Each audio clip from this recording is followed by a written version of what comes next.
Underline. Omong dikit tapi nyelekit. Bersama Om Bob.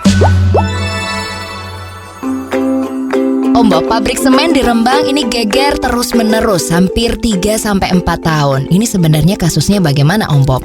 Pabrik semen yang di Rembang itu sebetulnya miliknya pabrik semen Gresik di Surabaya ya. Iya. Karena permintaan banyak, di Gresik sudah tidak bisa lagi berkembang karena wilayahnya sudah tidak ada, maka berinvestasilah di Rembang.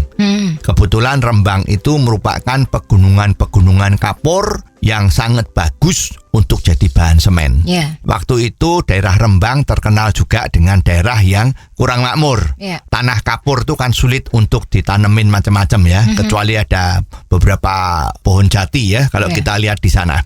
Nah, sehingga pada saat itu telah mengajukan izin prinsip dan sepertinya izin prinsip itu sudah turun ya. Maka investor pabrik semen Gresik itu mulai membangun pabriknya.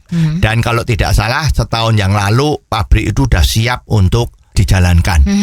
Namun di tengah jalan banyak warga di sana, entah pengaruhnya siapa, mengajukan protes bahwa warga tidak setuju kalau di sana ada pabrik semen. Betul. Alasannya polusi, Yeah. ya kemungkinan pabrik semen itu kan mengolah tanahnya itu menimbulkan polusi. Yeah. Akhirnya kasus ini dibawa ke pengadilan di Jawa Tengah, Yeah. dan ternyata kasus ini dimenangkan oleh pabriknya. Betul. Namun para warga pasti tidak semua ya, Yeah. itu ada yang setuju juga, itu membuat semacam surat lagi untuk dilajukan ke Mahkamah Agung. Lah, di Mahkamah Agung itu ternyata keberatan dari warga itu disetujui. Yeah. Artinya pengadilan di Jawa Tengah itu dikalahkan. Lah, dengan demikian ini kan menjadi gak karuan. Yeah. Sedangkan ada kabar bahwa salah satu dasar dari pertimbangan MA itu adalah adanya surat petisi dari 2000 sekian warga di sekitarnya Rembang itu. Betul. Anehnya memang di dalamnya itu ada nama yang dipandang aneh. Iya. Ada yang jabatannya itu presiden. Betul. Ya. Iya. Terus ada yang jabatannya itu menteri. Iya. Ya. Nah, ini kan juga aneh nih ya, kok Betul. bisa seperti itu. Kalau memang itu diteliti ya tidak mungkin, wong presidennya Indonesia itu Jokowi kok itu presidennya namanya lain ya. Iya. Ya, tapi kita ya lupain itulah ya. Ya, kalau memang itu sudah diputus sama MA ya. Cuman sekarang itu kan pabrik itu udah jadi. Betul. Sebetulnya kalau kita harus mikir panjang, dengan adanya pabrik semen di Rembang itu otomatis ekonomi di Rembang itu akan menjadi baik. Berapa karyawan di sana? Berapa efek sampingannya dari adanya pabrik itu? Diperlukan perumahan, diperlukan makan minum untuk karyawannya, ya, diperlukan transportasi, macam-macam. Itu tentu meningkatkan daya ekonominya di Rembang. Ya, dikatakan polusi itu pasti ada, tetapi karena pabrik ini adalah sifatnya modern, pasti AMDAL itu sudah diperhitungkan. Ya, jadi debu-debu yang berterbangan itu sudah difilter, ya. Dan sebetulnya hal ini perlu dipertimbangkan kembali, ya.